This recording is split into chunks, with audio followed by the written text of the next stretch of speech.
Ladies and gentlemen, Feel Better is for informational and entertainment purposes only, and the content of the show is not therapy, counseling, medical advice, diagnosis, or treatment, and should not be treated as such. Now relax, but I encourage you to engage. Put your hands together for your host, Garrett Mendez.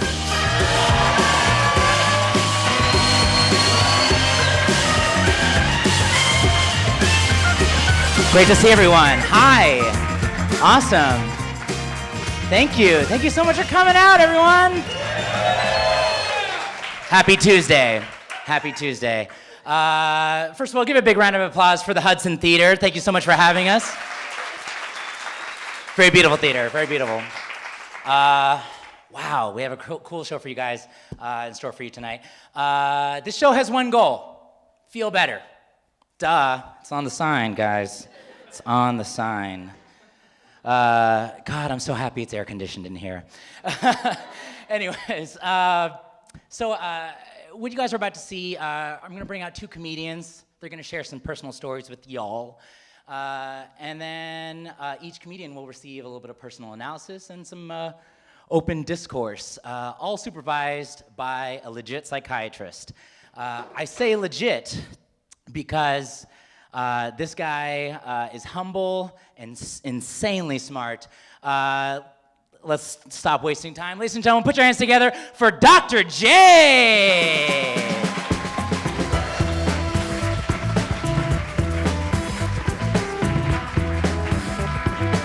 Thank you. Hello, Doctor. Hi there, Garrett. Glad to be here. Dr. J, real quick before we get going, tell us a little bit about yourself.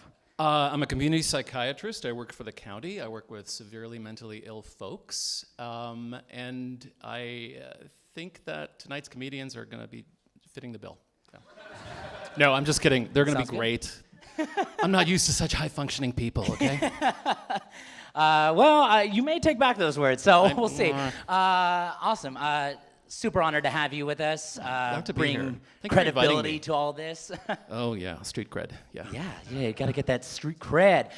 Cool. Well, let's bring out our comics. Let's meet them. First up, we have an amazingly talented actress and comedian. She's got writing chops and performing chops left and right. Put your hands together for Alex McCale. Woohoo! Yeah.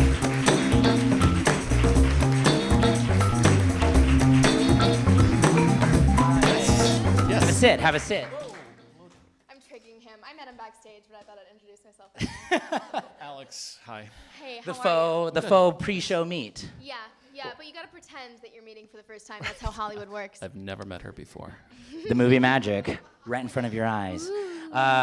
Fun fact about Alex McCale and I, we met on the set of a web series that we found out later was like completely funded by a 100% Christian YouTube channel. It was awful. It was a really terrible experience. I actually was just asked how I met you, and I was like, through comedy, and I forgot that that's the first time. No, it was through what I thought was like, oh my God, it's a paying web series gig, and we're like, we're doing it. This is it, being paid to act. Found out way later it was like for pro-abstinence, and it was great. It was great.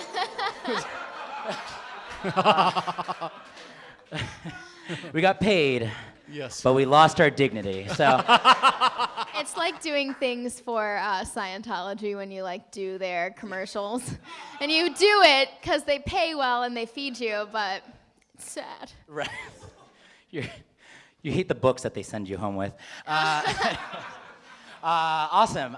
Great. Well, that's Alex McCale, everyone. Ladies and gentlemen, I want to bring up a second comic. Cool guy, very awesome man. He just finished releasing season 2 of his hit web series, Go Go Boy Interrupted. And he's also insanely out of my league. Ladies and gentlemen, Jimmy Fowlie! Woo!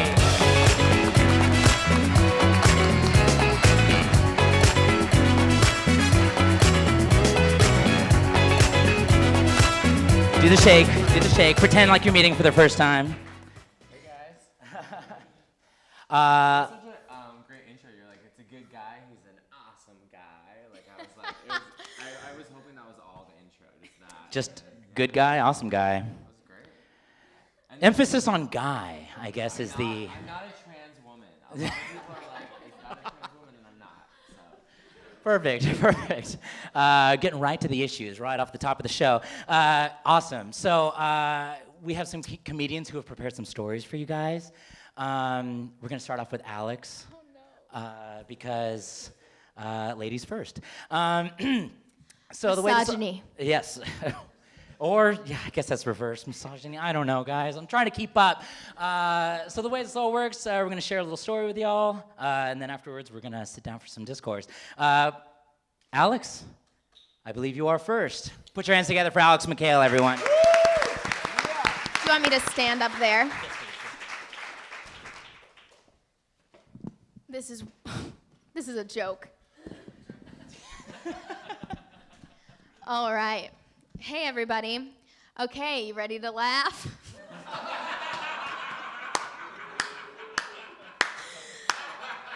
Actually, this story starts in 6th grade, and I always like to tell everybody first, I was early sexualized. Like, I knew I liked boys since kindergarten.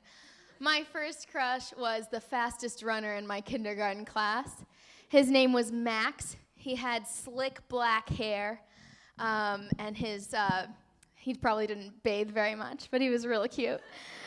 He taught me to run with flat hands, not fists, guys. Still works. And so in 6th grade is kind of the peak of my dating history. Things have only gone down from there. In 6th grade, I dated Cody Cooper. I dated Jamie, Cutter, a lot of weird names. I had like 7 boyfriends, no joke, in 6th grade. I was just moving through them, okay? I think that's when I was cutest. It's before I really was known to be trailing behind other people, you know, like I was late to the puberty game. But at that point, everyone was kind of the same, so I was still good. And then 7th and 8th grade, it just, leagues ahead. But in 6th grade, I was good. And I really liked attention from the opposite sex from the very beginning. And we actually had this family friend. This is when it kind of takes a turn, folks. Everything was really jolly up until this point. And then, so this family friend comes over a lot with his family. He's got himself, his wife, and his 2 daughters. They're very similar to the ages of my siblings, me and my sister. And we all would hang out all the time. They were the Foot family, the classiest name. Foot with an E. I think it was French. And they would come over all the time and hang out, and we really liked them. And the father of this group, his name was Mike. Ooh, should I be saying names? Woof. His name was Mike. That's the truth. He would think I was really funny, and he would like tell me jokes, and he would hang out with me. And I always thought like, oh, this guy's so funny, he's so cool. And so we were all hanging out, and he actually asked me if I wanted to go on a beer run with him, and to the gas station, which was up the road. It was literally right outside of my cul-de-sac, and I asked my mom, I was like, can I go with Mike to the gas station to get beer? And my mom should have probably said, like, no, why would you do that? But she didn't. She was like, yeah, sure, whatever. And so I hop in the car, and we drive to the gas station. Everything is cool. We get a pack of beer. We get back in the car. We start driving home. Now, seriously, right outside my cul-de-sac. So he just pulls right back into my cul-de-sac. And I'm on the last street on the block, over to the left, the right-hand side, I'm sorry. I'm dyslexic with my right and left hands. I still do the L's. So this was the right-hand side. We're driving, and he takes a turn. Instead of driving all the way to the end and turning onto my street, he turns onto the first street in the cul-de-sac. He starts to drive down the street. And then he turns the corner onto the next street and drives down that street, passes the center street all the way to the end, turns the corner, starts going down the next street. So we're taking a real long trip home, the scenic route, as I like to call it, to see all of those houses that look exactly the same in my small rural town in Missouri. And so it's taking a long time, and I'm wondering what we're doing until he turns to me and he says, do you want to play a game? This is when it gets bad. The audible oof. Oh, it only gets more uncomfortable from here, folks. So he says, do you want to play a game? And I said, yeah, sure. At this point, still unaware of what was going on. And he said, I'm going to put my hand on your knee, and I'm going to move it up. And as soon as it gets uncomfortable, as soon as it starts to tickle, tell me to stop. And I said, okay. Weird game, man. So I said yes, and he puts his hand on my knee and he starts to move it up, and I'm kind of getting the hint at this point. So I only let him get up just a very short amount of ways, and I'm like, oh, and it tickles, ha! And he was like, oh no, that wasn't it. Come on, you can do better than that. And I was like, oh, you're right. And so he puts his hand back on my knee, and he goes up again, and he goes up, and I let him get just a little bit further, so it seems like, I'm letting him get a little bit closer to his end goal, whatever that is. And then I go, okay, ha, ha, ha, ha, ha, that tickles. And he was like, come on, you can do better than that. And I was like, okay. And so he did it again, and this time, because I didn't, my laughter, my tickle, no, it tickles, stop, wasn't working. So I decided, I was like, I guess I'll just let him go until he stops naturally. And so he moves all the way up, and he puts his hand right in the crook of my hip. And I'm sitting there, it's in the middle of summer. I'm wearing Sophie shorts, which are the most attractive, sexually appealing shorts that you could ever wear as a 12-year-old. They're cheerleader shorts. And he was up, and he'd moved them up, and he was sitting with his hand right here in the crook of my hip. And then he takes the rim of my underwear underneath his finger, and he snaps the elastic. And he says, can I take a peek? And I said, no. And he was like, okay. And so he stopped, and that was that. And we continued to drive home. And he said, I'm sorry, it's just, he started to realize that I wasn't on board, obviously. And he was like, oh, sorry, it's just that you're so sexy for a 12-year-old. Oh, my God. Words that I will never forget. And I was like, okay. And he's like, did I make you feel uncomfortable? And I was like, yeah. And at this point, I'm plotting ways to roll out of the car. And I remember thinking, like, if you jump out, you've got to roll out so that the car doesn't run you over. But this time he pulls into his driveway, and we walked the rest of the way because we were on the same street. We lived on the same street. We started to walk back to my house, and he puts his arm around me. And he's like, we're cool, right, buddy? And I was like, yeah. And then I went and cried to my mom, and I told her all about it. And my mom was horrified, and they kicked the whole family out of my house. I ended up going through several weeks of hell while I talked to lawyers and everything while we decided whether or not we were pressing charges. But it didn't cross the line in a big enough way to really pursue it in that way. So we ended up not. But I have realized that it's kind of affected me in dating nowadays. Recently, I was hit on at a bar by a new coworker, and I thought he was gay, and so I have a really bad gaydar, so I was like kind of opening up and talking to him a lot, and so he must have gotten the wrong idea, and he puts his hand on my waist, and he's like trying to claim me all of a sudden, I realize, and he gets really close to my ear and is like whispering in my ear, and instead of just being like, hey, no, I'm not interested, instead I was just like, I've got to go to the bathroom. And I went to the bathroom and I cried for like 15 minutes, as you do. That's just typical of a bar experience as a 26-year-old. And then I left. I ghosted. I walked out with my phone to my ear like I was going through a personal crisis. I was like, oh, sorry, my friend. And I left without saying goodbye to anybody. So, guys, but in 6th grade I was really sexy. Thanks, bye. Woo!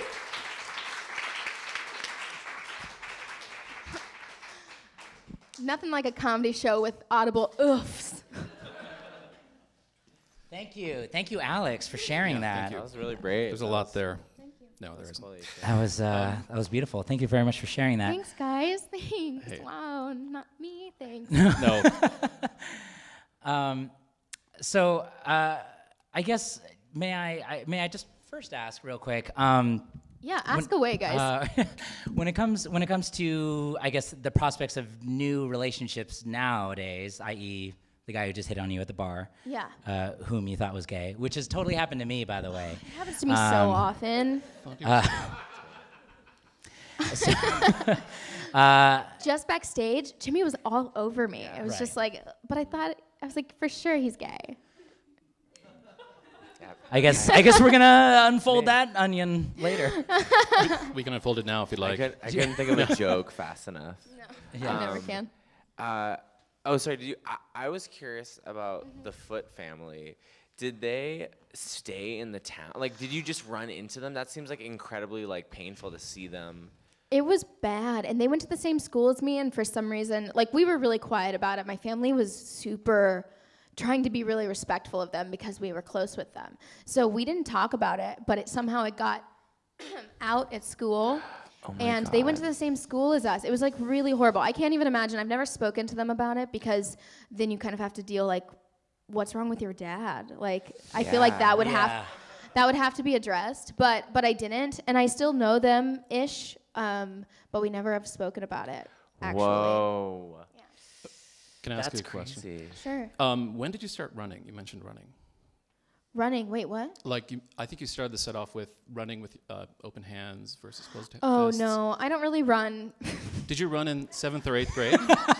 I did actually. I ran track during those years, but I never really liked it, so I Okay. stopped. And I have short legs, guys. You seem fine to me. You seem fine to me. But no. Who urged you to start running in 7th or 8th grade? Was it your parents or was it somebody else? No one particularly. I just was never. I knew that I should do a sport, and so I picked. I'm not good at sports. When you say you knew you should do a sport, where was that coming from? That instinct, that sense of, I should be doing some kind of sport. If you just think back, is it like your mom or your dad talking, or a sister or an uncle or an aunt or something? I don't know, because my sister never did track. Like, it wasn't something, that is odd that I just chose that out of nowhere, because nobody in my family does that at all. Interesting. So you're like Yeah. the only runner in your family? Yeah, when I was. Right. Okay. Yeah. Sorry. The reason I ask is because you contrasted your 6th grade early sexualized experience Yeah. with your 7th to 8th grade leaps ahead. Like, if there was a difference, something happened there. That's also the time you started running, and I'm just curious about that. And there's this. I was looking it up. There's this ego defense mechanism called sublimation, in which you have this shocking, very discomforting desire, let's say a sexual desire, and you want to channel it into a productive and appropriate way. And usually sports at that age of life is actually a thing. So like, maybe your sexual urges that were there in the 6th grade were better managed when you were in sports in the 7th and 8th grade. But I'm just curious who suggested that to you, and if you suggested it to yourself, that's fantastic. Yeah, I mean, You just had I this sense. think that had to have been it, because I don't remember.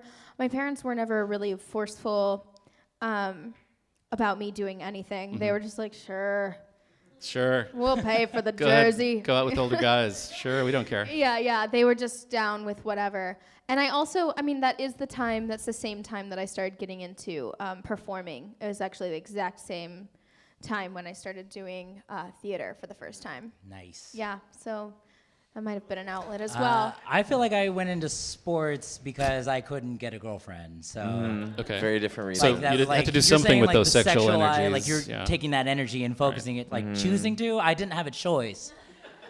Yeah. It was just, I have no other option for this. These hormones. These hormones, right? Yeah.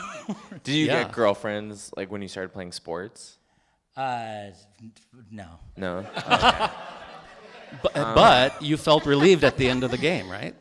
You Yeah, felt like, wow, yeah. okay, something was done. I felt Okay. like my body had reached a catharsis Hey. Um, And through sweating. I through don't know. sweating, yeah. A release. Would you say a release? A release. A release. I didn't say I that. feel like this is sinking. the I know have what's another so question weird? for Alex, if you guys don't mind. Oh yeah.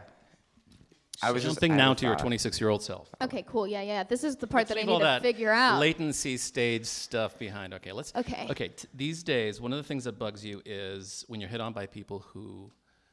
So this help me finish this thought. Like, what is it you think that's in their minds when they hit on you? What are they thinking? What do you think they're? What do you think they're thinking? I just think that I don't know. I guess it's less about what they're thinking and more about my inability to reject them, to turn down. And this is sad. This has happened again in my adult life in a big way. I don't know why I'm talking about this. Garrett.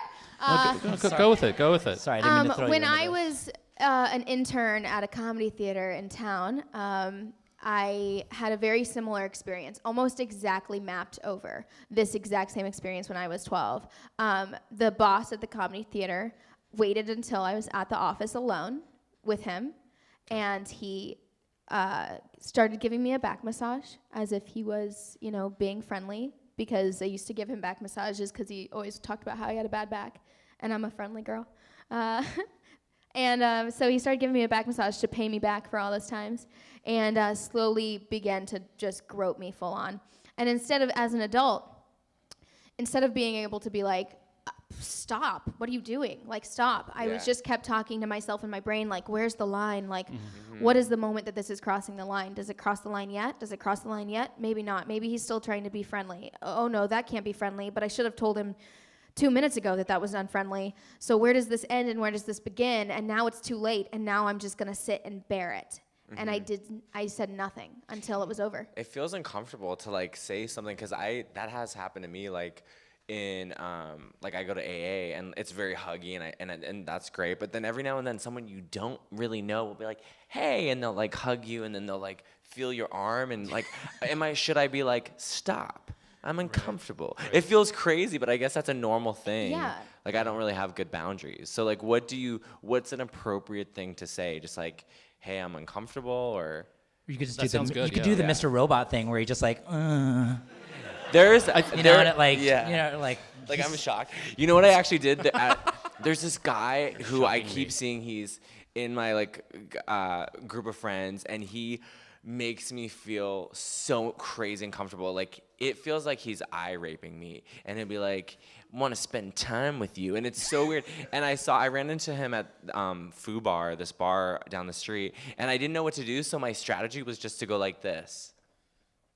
Like I literally did this. It seems crazy. I promise you, this is not exaggeration. What I did. He was like talking to me, and he was like, "What do you think?" And I was like. Because my goal, I was like, I'm just gonna make him so uncomfortable that like we're just gonna be in this like frozen like moment of where no one knows what to do. You throw him weird when my first, because I work with really low functioning people. Okay, so the first thing I always check is like, are they in control of themselves? Like, can they do better? or like Yeah. Do they know are that they they're drunk being- or are they He was really Right, drunk. yeah. Are they Yeah. drunk? Self-aware. Okay, yeah. Like, Yeah. and are they aware of what they're No. doing? If you, so. Yeah. So if they're not, then my advice is to be kind and maybe remove yourself and not confront them. But in your case, I think I would draw a line. That's the and thing. confront I feel like there's appropriately. this freeze in my life where I'm just like, it's like I just stop, and literally, guys, it's not an exaggeration. I was just like Why? and I just couldn't say anything. But you're a runner. Because You're I supposed to imagine- be I know. I'm running. supposed to just be like, peace. But you're probably so Right. traumatized from that time, like in your 11, 12-year-old brain, it brings back all those memories, and it's probably like how scary, like an adult, you're in a car and an adult like makes a move on you, like. The grossest thing is that this guy, the comedy theater manager, owner, whatever, he did the exact same thing that the guy when I was 12 did. He called me after he'd left the office because he left immediately after that, and he called me afterwards, the and he was weird like, back rub? "Hey, we're okay, right?" So he knew he was transgressing. Yeah. So he knew that he was He doing knew something it. wrong. He Yeah. knew it, and So- because it passed a certain line, and I knew it, and he knew it. But it was like once I passed the line, how do I get back? How do I get back to the top of this situation? Because I've already let it go too far. Well, you So forgive them, but before you forgive them, you tell them, I know exactly what you did, and you know what you did. And I That's forgive what I you, need to say but now. they will never forget. Yeah. But now, if they're in a position of power over you, that's dangerous. Obviously. That's what it was. I mean, Yeah. listen, guys, I raped this comedy community. I got him fired. We dealt with it. But like 2 years later, after this situation happened, now he's gone. But he has just recently won a lawsuit with the theater because she didn't bring any witnesses. No. Yeah. And so he won and she had to pay him a bunch of money. Oh, that's crazy. Isn't that terrible? I did not know that. And now I just want to be like, you know what you did. Yeah. You dick. But I do forgive him. I do forgive him, and I wish the best for his family. But I still think he's a dick. Good legal representation. Rightfully so. Rightfully so. That's so. Woo, that's guys. I would You say guys, can Tuesday run. night. It's Don't Tuesday stop, night keep at the running. Comedy You Theater. got it. You got it. I'm gonna channel this into my next Ashtanga Mysore yoga class, and just focus. I'm gonna focus on that. Absolutely. Yeah. Do you want me to tell my story? I was just about Yeah. to say, It's kind of let's give a big down. round of Thank applause you. to Alex Thank you. McCale, everyone. That was awesome. Jimmy Fowlie. Hey guys. Hi. Thanks for being so cool and listening to these intense stories. I also have kind of a downer of a story, so bear with me. And if it seems funny, you guys can totally laugh. But also, I like awkward pauses, so don't feel pressure. Like I actually really like bombing, so we'll see what happens. So my story: I was adopted, and I never. Growing up, I never met my parents. Like I was in a foster home, and then I got adopted by my adoptive family, my foster family, but it's kind of a weird thing when you're adopted because, do you wait and just tell them when they can understand? My parents always just told me like you're adopted even before I knew what it meant, so which I think is the best way because then you don't have a weird stigma about it. And I actually thought it was really cool, I ended up, growing up, I always had these fantasies of what my birth parents would be like. Like, I imagined that they were, hilarious and, like, charming, and we would go out to brunch one day, and, like, they'd fill me in on, like, their romance and what happened. And I ended up meeting them when I was 20, and they were both diagnosed schizophrenics, and they were, missing teeth and balding. And like a normal conversation, it's like if I say something, I say to you, you listen, and respond, and it's kind of like playing catch back and forth. Like I would say something to them, and they were like, oh, how did you guys meet? And they'd be like, do you remember your christening? And I'd be like, oh, no, because I don't remember my christening. Because I was a baby. Like, can you remember being like, yeah, that my christening was so fun, and I was so nervous getting christened. Like, I was like, and I was like, no, I don't remember. And so yeah, and I just started like learning these crazy stories about them. And my dad like drove through a Burger King window and with his car, and they met each other in a mental institution. So they, which is like such a weird like love story. Like you think about like people like in a script, like a meet cute. That's what it's called, right? Like so like that's my parents' meet cute. It's just like in this facility, but they stayed together like their whole, the whole time that they were married. And I ended up getting this call that, so I met them and we stayed in touch, like we would call and write letters and stuff, but I really didn't know them. And I got a call from my biological family, my aunt, to say, hey, your mom's really not doing well, and she has cancer, and they think that she's gonna pass away soon. So it was one of those weird situations, and I'm from Massachusetts originally, so I'm like, do I go back and say goodbye? Like, I don't really know this woman.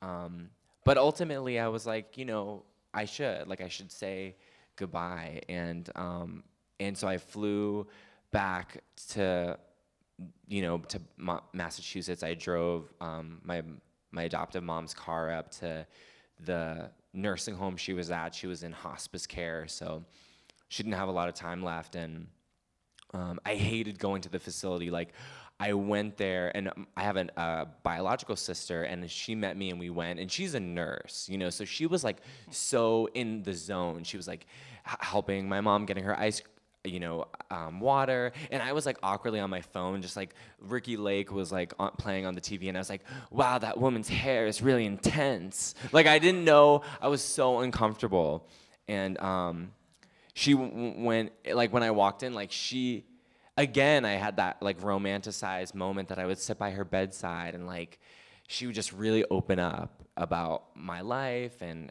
her life, but she was dying. I love how I'm like, she didn't give me the stories that I needed. Like, this woman was literally dying of cancer, and like I'm thinking like I need to soak her for the last energy she has. It's like so twisted, but I spend time with her. Yeah, this story is super sad, I'm realizing as I'm telling it. And so I'm sitting with her, and then, she just, it was like this weird moment of, I didn't know what to do. I, like, read The Velveteen Rabbit, like, just because people were like, oh, it's good to read.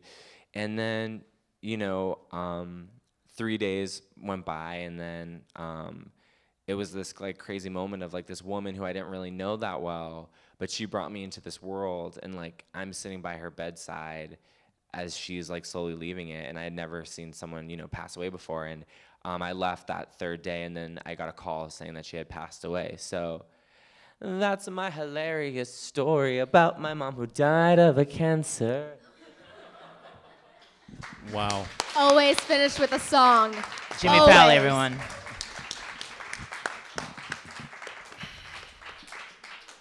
What if I just started bawling, crying? I would laugh. I would laugh so Okay, hard. so- Everyone in this room would laugh. So obviously you aren't crying right now. What are you feeling right now?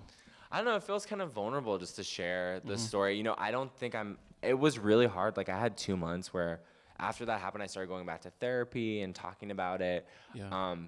Because I think I have some I'd be so interested in your point of view of like childhood attachment stuff. Like, I wonder about a little baby who's with its mom, and then, So like, I don't remember it, but like, obviously I was with my mom and dad, and then I was like with strangers, and being adopted, so much of it is just like a mystery. Like, you're like, how long was I in the foster home? What was the foster home like? And no one really knows, Yeah, I imagine like if I was in your position, I'd be constantly searching for something profound and like, oh yeah, that does explain why I am the way I am. Like, exactly. I'd constantly be searching for that and like weird hidden connections about myself. Totally. you said you were adopted by your foster family. Yes. Was it the first foster family that had you? No, but I don't know how many foster homes I was in, but I know I was in. How old were you when you were adopted? Legally adopted, I was 3.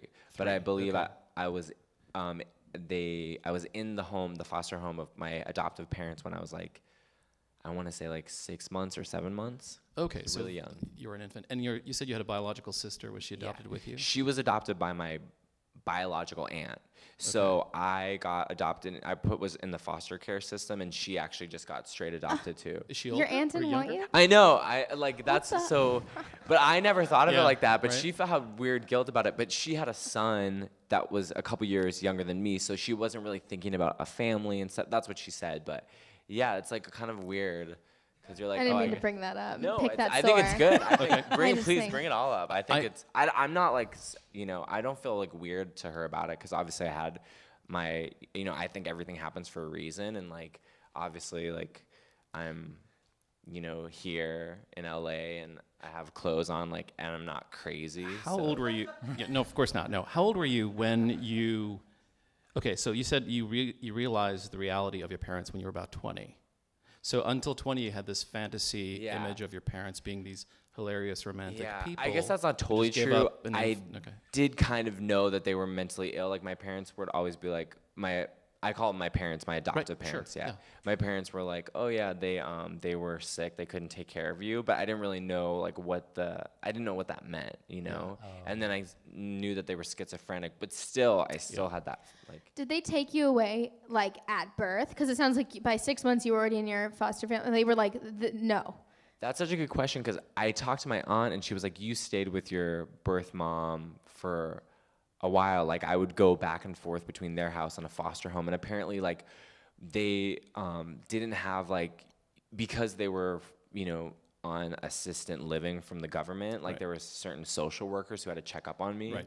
and there were certain things that they needed to get, apparently like a gate, like a baby gate, and they never got that, and so yeah. You mentioned something that disturbed you a lot about when you finally met them. You mentioned missing teeth. You mentioned them having met not so romantically in a mental institution. But the thing I think you mentioned that was probably most troubling to me was when they couldn't reality test in front of you, when they asked you, like, do you remember your christening? And Yeah, you're like, yeah. What? That's just Yeah, that was really that is surprising. the truly kind of scary part about being with someone around someone who's schizophrenic. They might have Yeah. some really bizarre ideas about Yeah. the world, and you can't just talk them out of Yeah, it. you realize that, oh, this is Yeah. not a typical conversation. And do Yeah. you have clients who are schizophrenic? Yeah, I do. Yeah. What is like one common thread with that illness? Is there? Because it seems so random. It's like a hodgepodge of. How old are you today, Jimmy? I'm 30, Okay. All right. So you're past. but on IMDb I'm 25. Never yeah. ask Yeah, an okay, right. actor I'm that. just never ask- I'm Never. 30. I'm 30, and I don't lie about my you age. mentioned it. You were I brave. think that- You were brave. So most people, if Oh, I if- did say it. Oh, You did say it. Oh, your age. my manager's gonna kill me. But I think that isn't. Don't you guys think it's weird when your friends lie about their ages and I their think it's very actors? I weird. think it's weird. I never say it when I'm doing auditions and stuff. I Yeah. refuse. But Yeah. when I'm talking to everybody else, Yeah. somebody's gonna snitch on me. Yeah. well, But yeah, I'm 26. I'm not gonna lie. Yeah. I think that's Well, really are cool, you by the going way. out for like 19-year-old roles? Yeah, I go 18 to 25 is my age range. I don't even play 26. Are you kidding me? Oh shit. Look at this face. Just kidding. I'm just kidding. Run. This is not about me. This is about Jimmy being fucked up. Come on. So Exactly. Jimmy. Oh no. Look, in case you're worried about schizophrenia, you are way past the window where it would have Yeah, developed. that's what people keep telling me.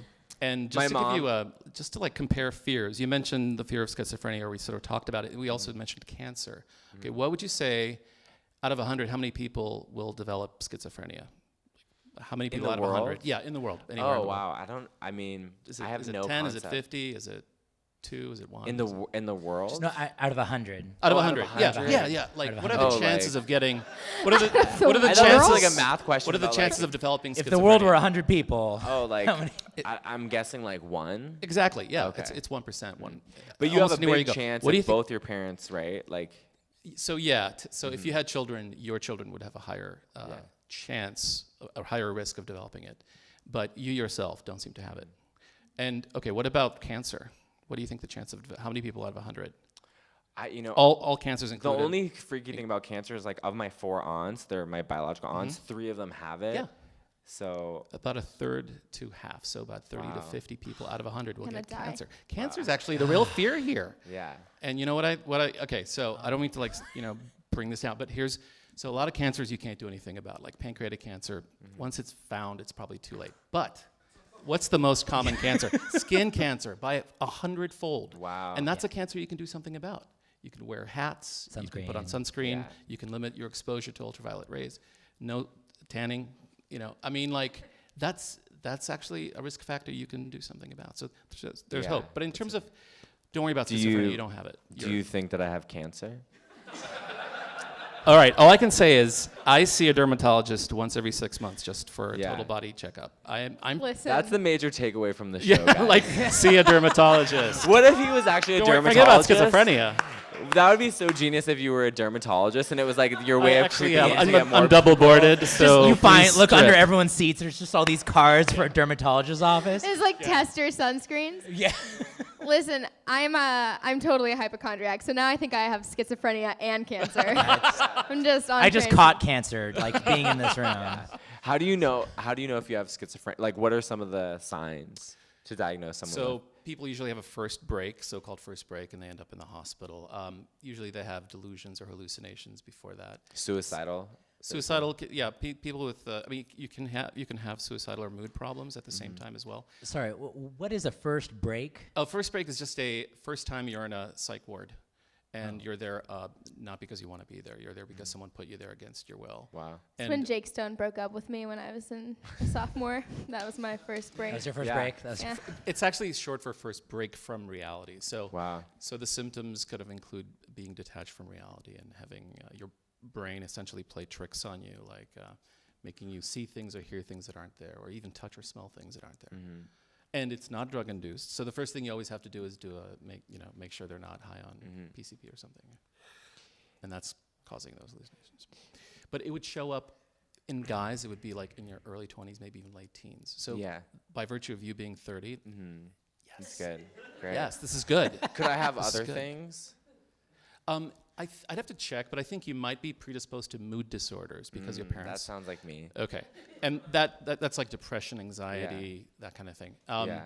But not schizophrenia per se, not psychotic or antipsychotic disorders. Now, I have like a lot of trouble dating because I just feel like I'm so like I'm either really needy or I'm kind of avoidant. Where like if someone really likes me, like I'm just like you're all wrong. Like if someone's like I love you, I'm like no, you know.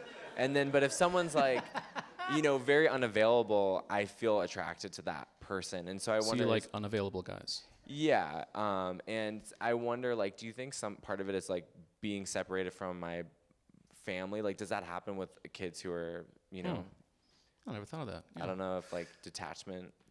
Because have you heard of like detachment or attachment theory with kids? Attachment is an important thing to be able to do. Individuation or separating from parents is also an important thing to be able to do.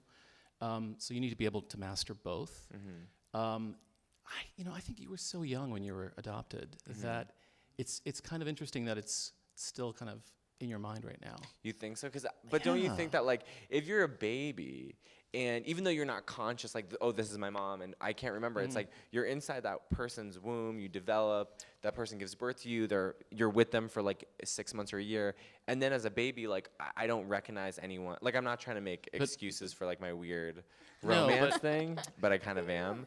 But like you know what I'm saying? Like I just feel like there's a lot of people who have. I think it'd be much more traumatic if you were like a teenager instead of a baby when that happened. Really? Yeah. Doesn't attachment stuff develop serial killers?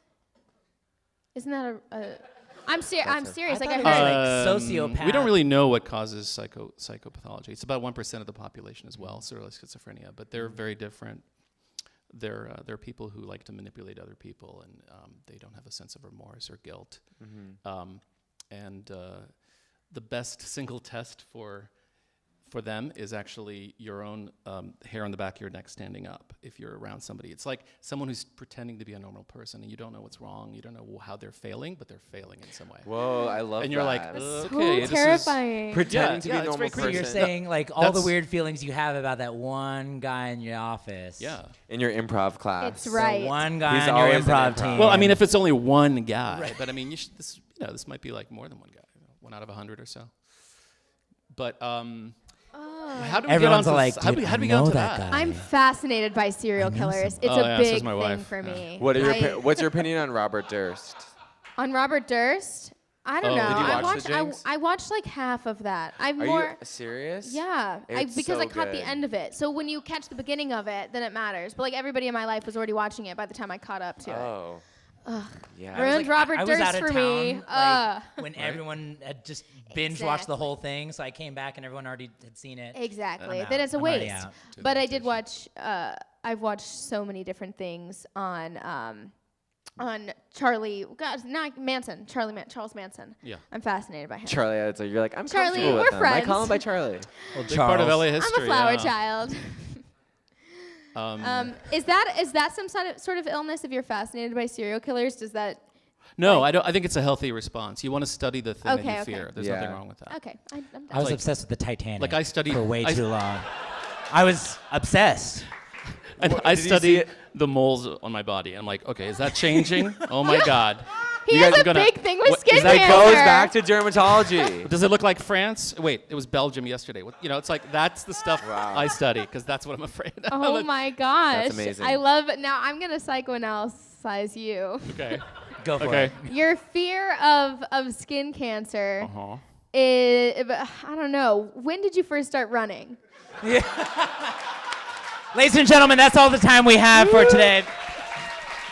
Give a big round of applause. Jimmy Fowlie, Alex McCale, Dr. J. Thank you guys so much for coming out. This show has one goal, feel better. We do this show every month. Thank you so much again to the Comedy Central stage at the Hudson for having us. I'm Garrett Mendez. Good night.